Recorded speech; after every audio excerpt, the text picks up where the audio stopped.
Calcul littéral, remplacer une lettre par sa valeur. Rappel des énoncés des deux exercices qui vont être corrigés dans cette vidéo. On me donne e égale 3x plus 4.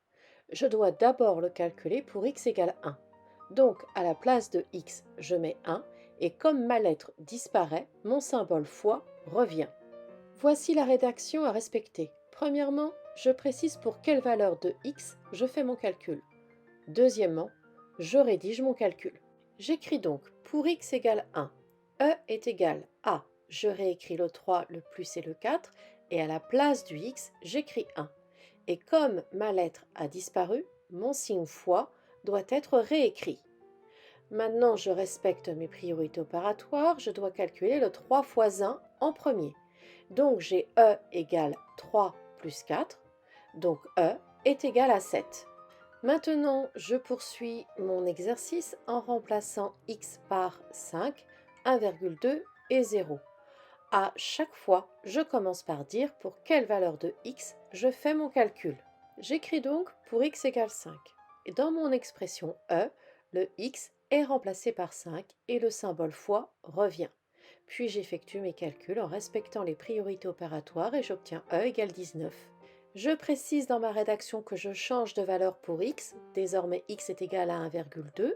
Je procède de la même manière et je trouve e égale 7,6.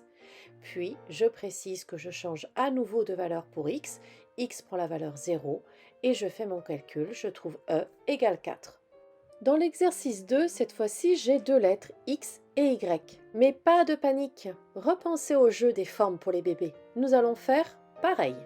On me donne f égale 2x plus 3y moins 4 et je dois calculer f pour x égale 1 et y égale 2.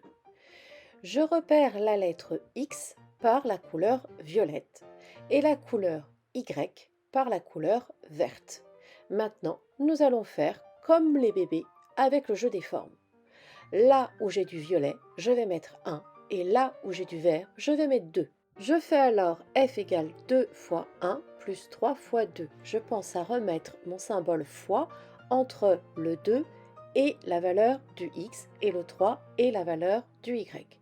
Et je n'oublie pas de remettre le moins 4 à la fin de mon expression. Maintenant, je fais mes calculs tout en respectant les priorités opératoires. Je dois commencer par faire mes multiplications. Donc f va être égal à 2 plus 6 moins 4. Donc f va être égal à 4. Voici la fin de mon exercice. Vous remarquerez qu'à chaque fois, je précise pour quelle valeur de x et quelle valeur de y je fais mon calcul. Quand x est égal à 1,5 et y est égal à 5, je trouve que f est égal à 14. Quand x est égal à 7 et y est égal à 0, je vais trouver que f est égal à 10. Et pour x égale 0 et y égale 7, je trouve f égale 17. Dans chaque calcul, pensez bien à respecter vos priorités opératoires. La trace écrite de cette correction est disponible sur le Padlet 5e calcul dont le lien est mis en description de la vidéo. N'hésitez pas à aller la regarder.